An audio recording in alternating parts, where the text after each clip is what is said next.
What is going on, everybody? Welcome to Off the Grid Iron, your Apollo HOU Houston Texans podcast. My name is Noah Outlaw. I'm one of your hosts, as always. And as always, I'm here with Garrett Harrelson. What's up, brother?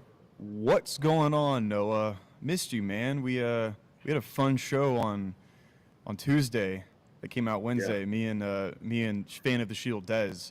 We had a great time. I had a great time. I'm still not happy. I'm still not happy. How are you? Yeah.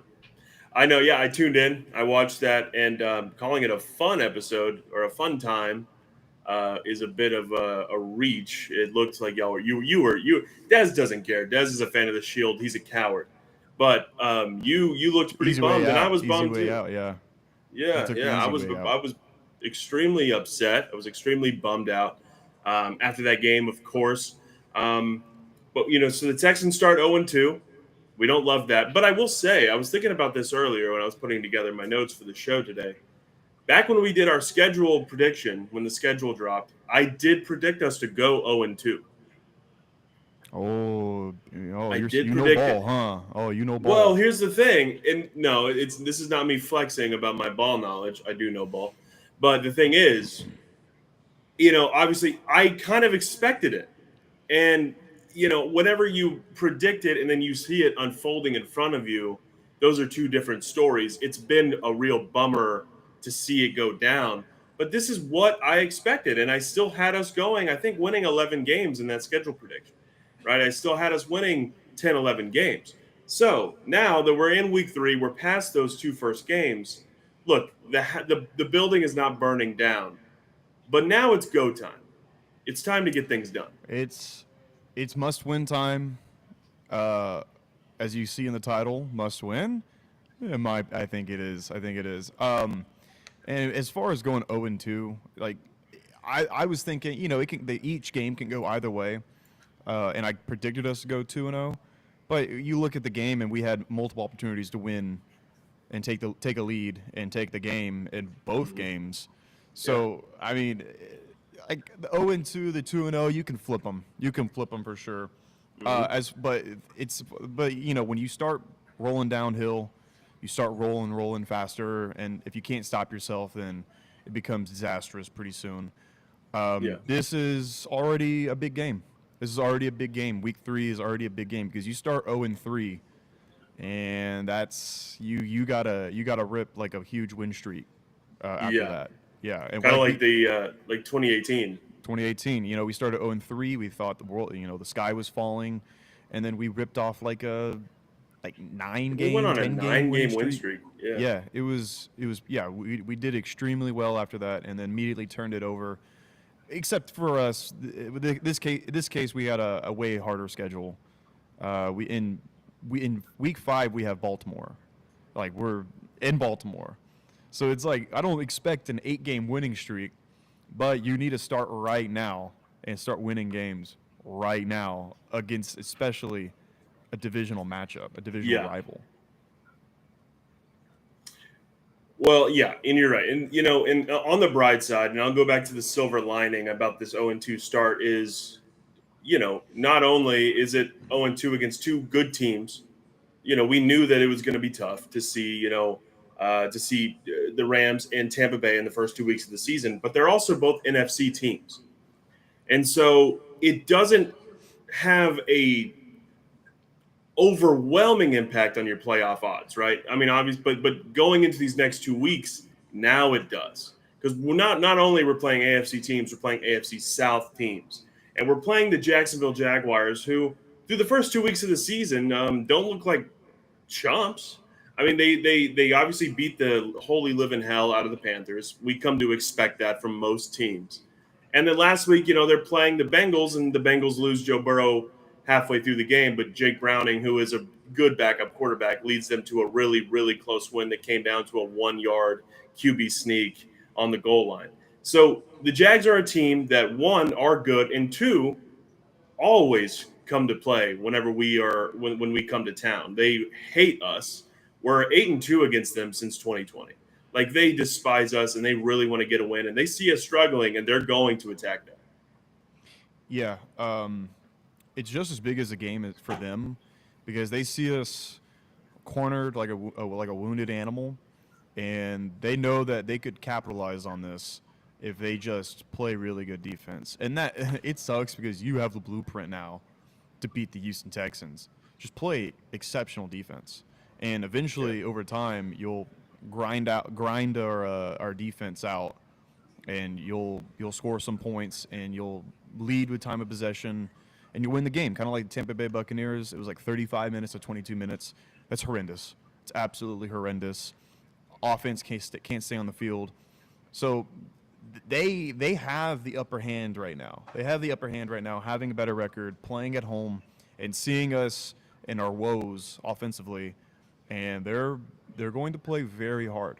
They're going to play hard. I don't know if because people are saying, "Oh, it's okay. We got Jacksonville, Tennessee next." I'm like, I don't know if y'all understand like how hard Jacksonville is going to play us and how hard this game is actually going to be. Yeah, the Jags are favored by 1.5 points. Obviously, they're at home, so they're going to get a bump, and so it's really it's pretty even. I think odds are Vegas is saying this game's pretty even. They're giving them the bump for being at home.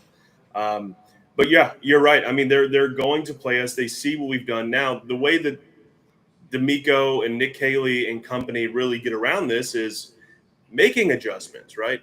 Doing things that, fixing the issues that the offense has had in these first 2 weeks, which you would assume that they would. And there are plenty of things. Everyone has their opinion on what they need to do. And everyone's opinions are probably correct. I mean, we'll get into it here in a minute, but I mean, I do want to talk about getting the rookies involved. And I have a pretty crazy stat, actually, that I find infuriating and also but also hopeful. But one thing I do want to mention is, did you know that D'Amico Ryans is 6-0 in divisional away games? That's pretty crazy. Never lost. Yeah, never lost in a divisional that's really hard away to game. do. It's really hard to do. And it's weird because we I think we do have a few losses at home against divisional rivals, but on the road, and that's encouraging. That's encouraging because it seems like we play hard on the road as it is. We played the Rams hard. I feel like we played the Rams harder than we played the Buccaneers. Defensively. Yeah, for sure.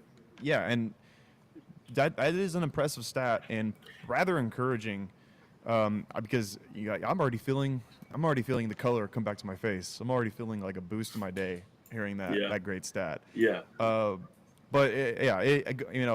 kind of.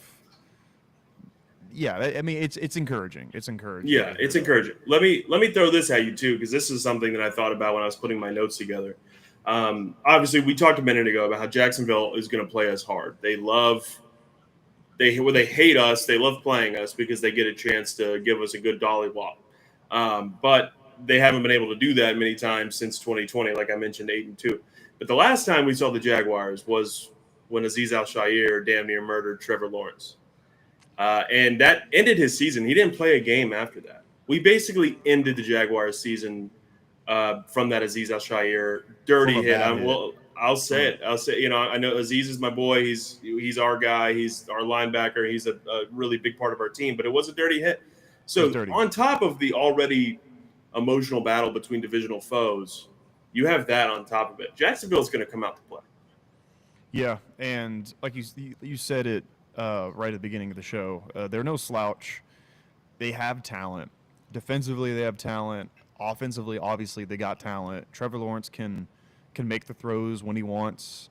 They have Brian Thomas, ETN, they got weapons for sure. They probably have more weapons than us, if I'm being honest. I think they do actually, and a better O-line. So there are no slouch for sure. So we're going to have to bring our goddamn A game to the table. Yeah. Everything we've been doing offensively the last 2 weeks, that shit is not going to fly right now. No, we got to flip it on its head. You have to totally change the game plan. Gotta do something quick and fast, because going into Jacksonville and playing like we've been playing offensively, that's already going to be we're going to feel deflated after seeing a few failed offensive drives, stalling out, going nowhere, CJ getting hit, sacked, and all that. You go 0-3, and then after that, like I said, rolling downhill, you start spiraling into a big snowball effect.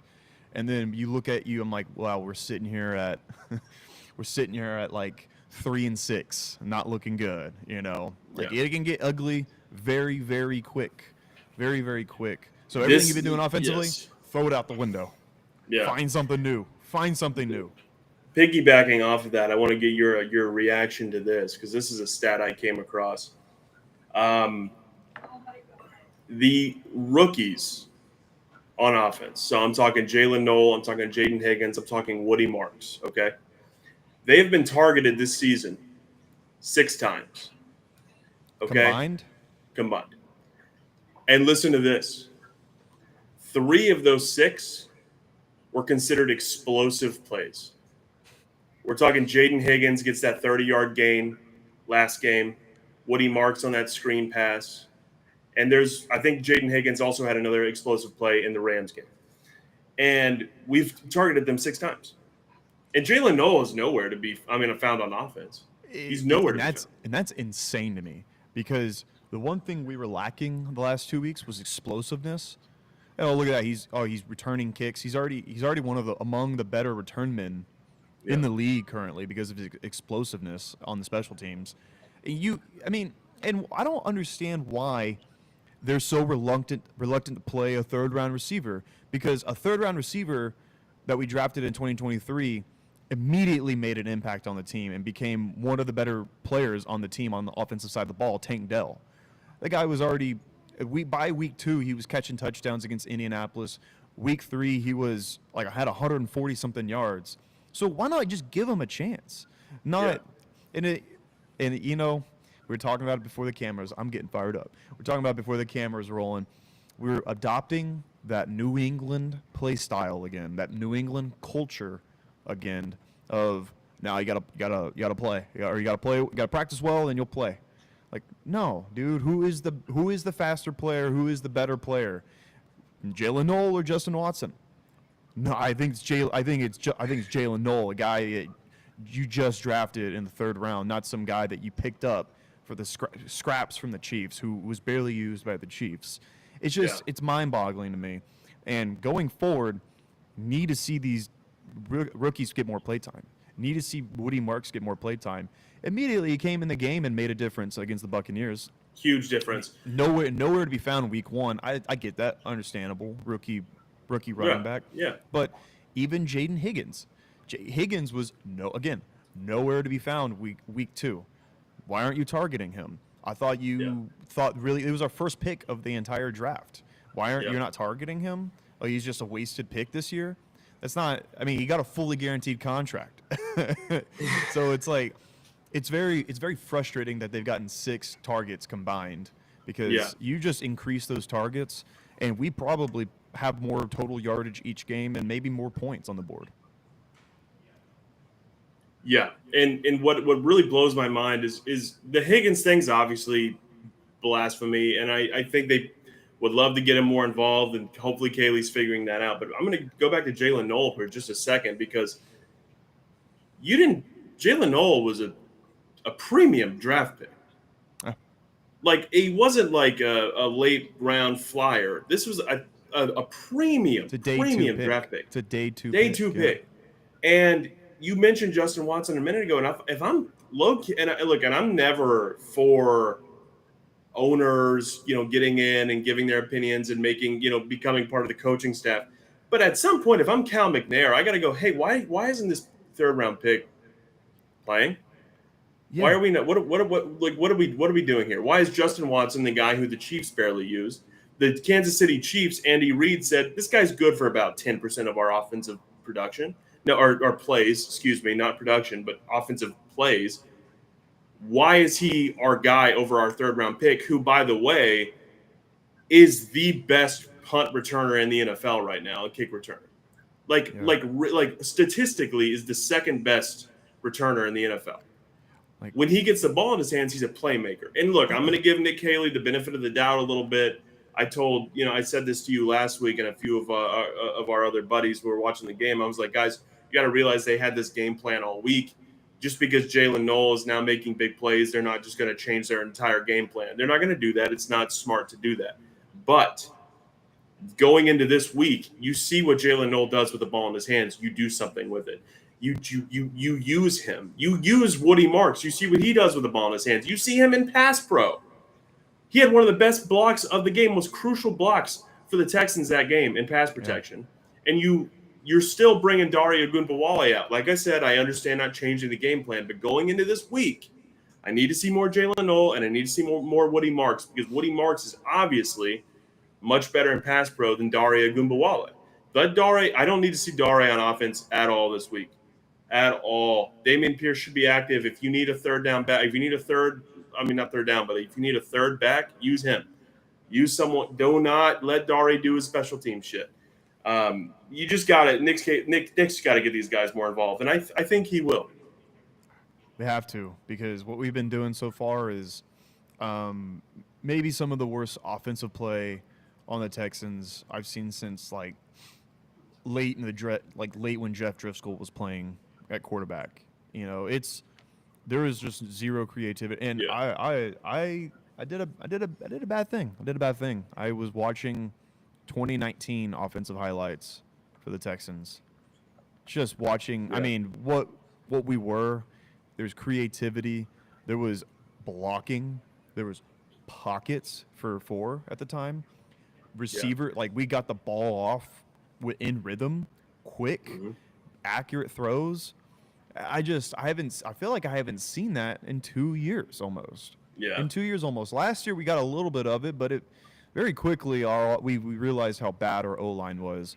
And this year, not only is our O-line bad, our personnel's bad. CJ's playing poorly.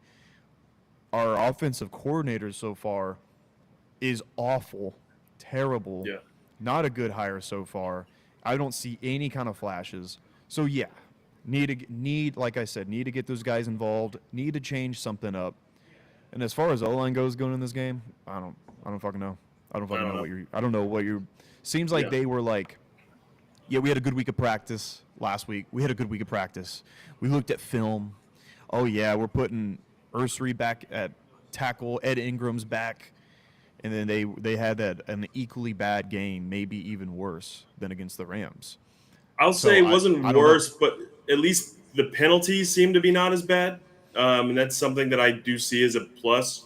Obviously, but CJ still doesn't have time. CJ's passer rating against non-blitzing plays from the defense is at over 100. Low one, maybe 102, 103. So not great, but solid. CJ's passer rating when the defense blitzes is 40. It's really bad. It's a really big difference, and it's obviously a glaring upper hand that any defense comes in. Any defense coming against the Texans is going to do that. They're going to blitz CJ Stroud because they know that he can't do anything. And you see what Baker did last week with their hurt offensive line. Baker was getting the ball out of his hands in a second and a half, 2 seconds max. CJ, and I'm not going to blame CJ for this. I mean, obviously it's partly him, but Nick Haley is not scheming up plays for quick passing. They're not. No. They did it every now and then. And look at the screens. Look at the screen passes last game when they actually did them with Woody Marks and Nick Chubb. They worked well. We didn't call a running back screen after the 8-minute mark in the second quarter of last game. After they worked well.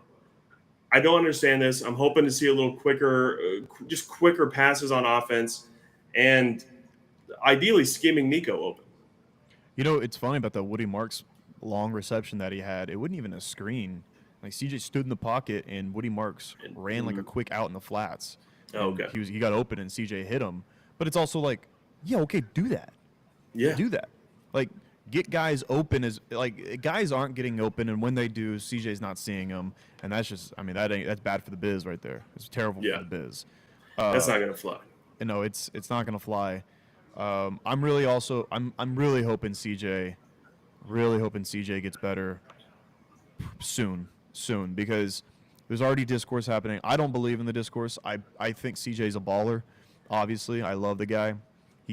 That 2023 was no fluke. You give him a good pocket, you give him good personnel, and some creativity, and he's going to let it fly. He's going to let his nuts hang. Yeah. He's being neutered, absolutely being neutered by terrible decisions, terrible coaching, and that is affecting his confidence. Like you Oh, said, yeah. Baker's getting the ball off in 2 seconds. It's because he's a gunslinger. He has all the confidence in the world. He was talking shit in C.J. Gardner-Johnson's face, like after snapping his leg in half.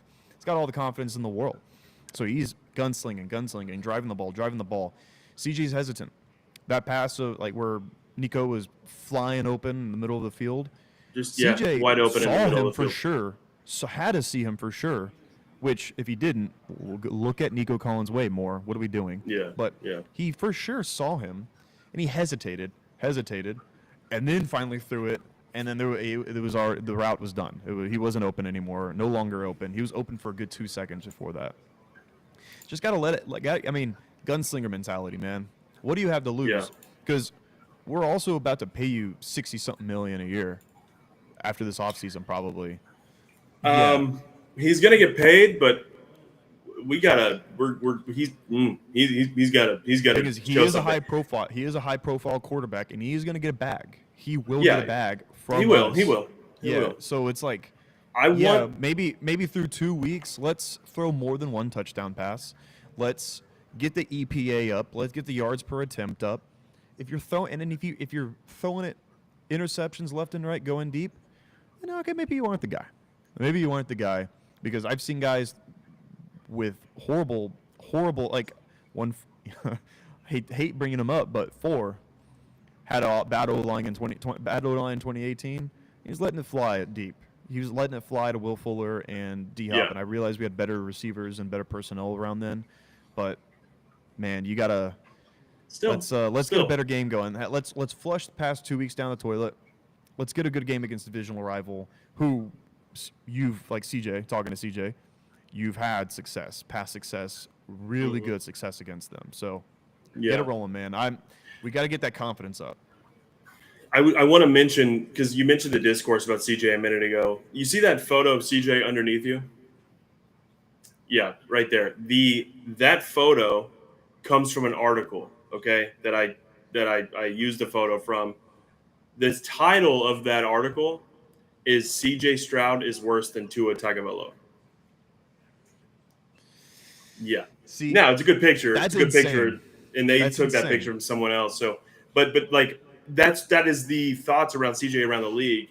And if you think about it, back in 2023, CJ's rookie year, week 3, under a new offensive coordinator at Jacksonville, what did he do? He turned it on. That was the first game where we went, oh, CJ Stroud's got it. And so this is the time. This all goes back to the same thing. This is the game for the offense to step it up. I mean, it really is. Nick Haley's got it. This is like the title. It's a must-win game. It's a must-win game. We have to win a game. I think if you put up another stinker offensively this game and you lose it and you start 0-3, I think that's pretty much who we are as a team. It's just a stinky offense with questionable coaching, questionable talent, and a good defense, which, as we've seen time and time again, it doesn't matter if you have only a good defense. You can have the best defense in the world, but you can go to New England and they're going to hang 40 on you. Yeah. I've seen it. So, you know what? And if these guys are really trying to adopt the New England play style, they need to get something going, because New England's offense was always good, always a great system, always a very smart system. I don't see any smarts with this system. There is zero smarts. It's like we gave the clipboard and headset to an 11-year-old who plays Madden. And it's just you don't know how to read a blitz, read pressures, and you just get sacked a million times, and you know a game of Madden where you just keep getting sacked. You keep. That's sacked. every game for me. But you're also you're not looking at the front 7. You're just looking at your plays, and you're like, that should be good. Get killed. Yeah. This is exactly what we're doing. What we're doing. But yeah, I mean, I'm just fired up because this is a must win. It is a must win. To answer the question down below, this is a must win. Yeah, it's a must win game, absolutely. And let's flip over we talked a lot about the offense because of course, but let's talk about the defense because I haven't been a huge fan of them. I haven't been the biggest fan, especially after last game. They gave up big plays for sure, but that defense was gassed, man. It really starts. Starts on the offense because the time of possession was almost unfair. was almost Look, unfair. Garrett, I get that. I totally understand, and you're right. You're right. We got to get them off the field. I think the second or third drive for the Buccaneers lasted like 8 minutes of game clock. Like it was crazy. But they do have to be better. They have to be better. They have to stop the run better for sure. They gotta stop the Rashad run better White for sure. Rashad White averaged almost 7 yards a carry. Yeah. 7.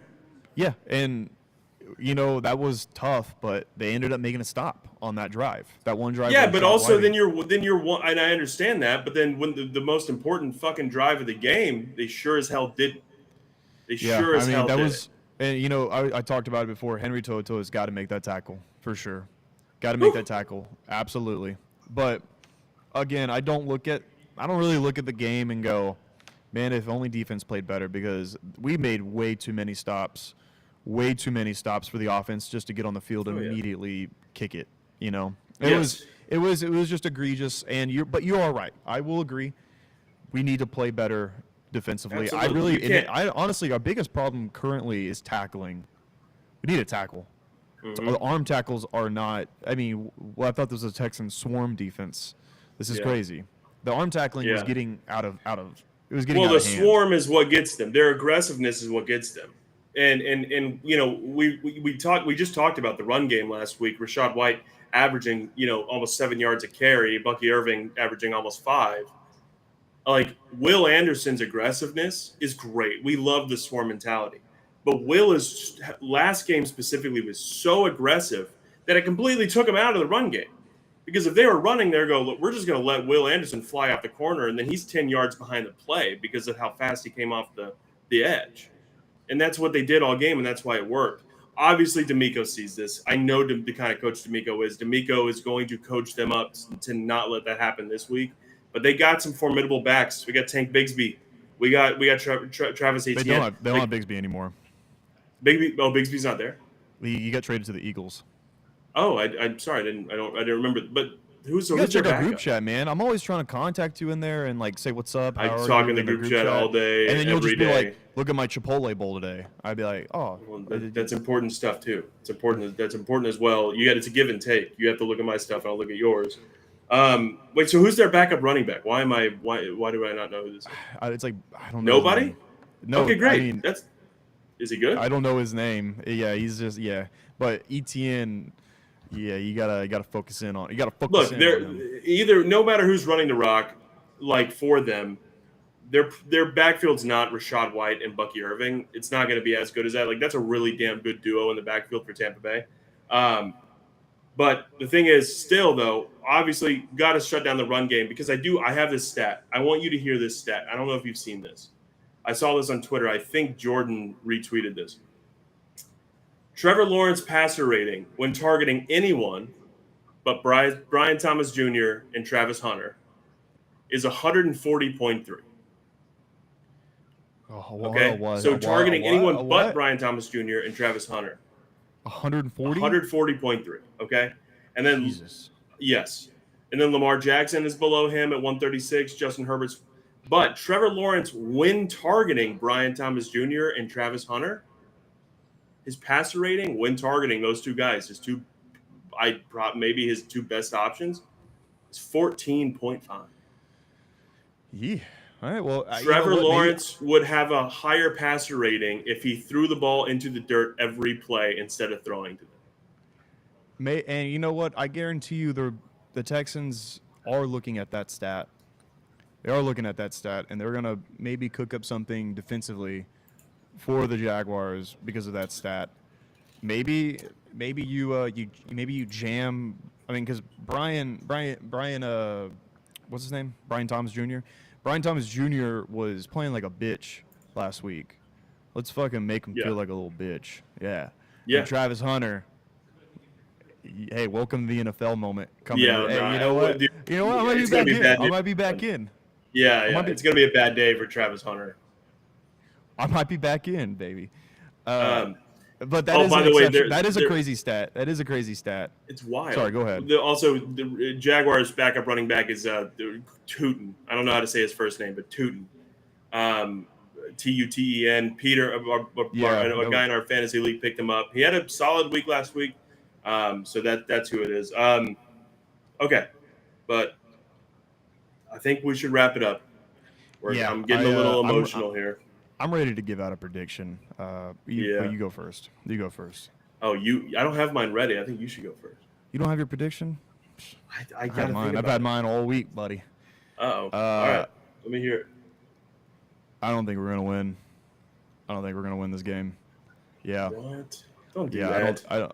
Sorry, dude. I don't think we're gonna win. I just predicted we're gonna win 2 straight this past 2 weeks. We haven't won. We haven't won. But not only that, we're media is talking like we're the New York Jets offensively, and they're kind of right because we don't have a good offense at all. We have a terrible offense. I just don't think. I think Jacksonville is going to be playing harder than us. I think they're better coached right now. I think they have a better offense right now, and that's all you got to do is just clamp us that hard and make us and make us panic on offense. And I feel like that's exactly what they're going to do. So I'm going to say 24. I'm going to say 24-17 Jacksonville. Interesting. Okay. Yeah. I hate that. I hate that. I want you to know that I despise that. Sorry, dude. If I was running the team, we'd be 2-0 right now. So. Okay. Well, I'm not going to do that. I'm not going to go down your road. I think that's sissy bullcrap, honestly. But I will say my predictions are going to be. My prediction is going to be 31-13 Texans. 31-13. Yeah. Oh my god, dude. I think we put it together this week. You know what happens when you predict a blowout on this show, man? It's what's like happening. Unnecessarily close, and we throw 2 interceptions, and you start walking around your living room and hitting shit, dude. Yeah, right. That is true. That is kind of accurate. Yeah. 31-13. I think the offense puts it together.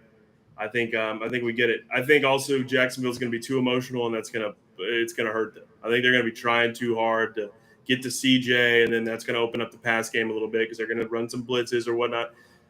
And then hopefully, I know it's not great against the blitz, but I'm just going to assume that we have the guys out there and we coach them up right, and the offensive line can pull something together. That is my prediction. 31. Did I say 13? 31-13? 31-13. Yeah, dude, you got to remember. Yeah, 31-13. 31-13 is my prediction for. Well, this you Sunday. know what? I hope I'm wrong and you're right, dude. I would love that. It would be nice to steal a win in Jacksonville, but also in a great way. You know, a blowout fashion. That'd be fantastic. Yeah. But I don't know what your plan is on where to watch the game, but I know where I'm watching the game. Where you watching? I'm going to Big City Wings, Houston's wing joint, Apollo's wing joint. So many locations in Houston and some of the best ball watching environments you can think of with the best beer, best appetizers, best service, and of course, the best wings. So shout out Big City Wings. And when I'm there, I might make a little Bloody Mary.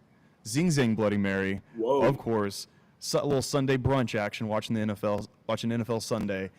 Zing Zang's got all kinds of options. They have even brand new Michelada mix, margarita mix, pre-made in the can with vodka, and also they got ones with just the mix, so you can put your own vodka in there. So I'm gonna drink a little Zing Zang, Zang responsibly. Thank you, Zing Zang, and again, thank you, Big City Wings, for powering this episode of Off the Gridiron.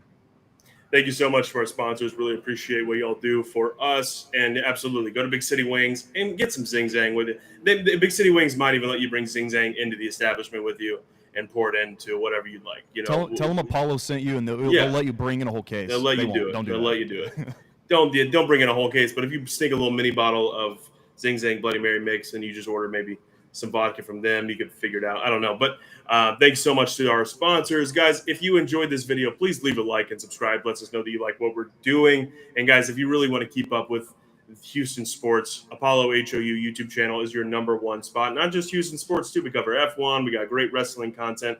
It's all over the place. We got the best, some of the best content you can find. And it's really nitty-gritty time. This is a must-win game for the Texans. But go check out Beyond the Diamond for a must-win game against the Seattle Mariners for the next 3 games. It's really it's clutch time in Houston, and we're Clutch City for a reason. So let's get these wins. Wow. Let's figure it out. That's right. That's right. You like that? You like Yeah, that one? you tied that up in a nice little bow. I like that. Thanks. Thanks. So, guys, keep up with all of that on our channel. We really appreciate it if you did. And other than that, guys, thank you so much for watching, and we'll see you later.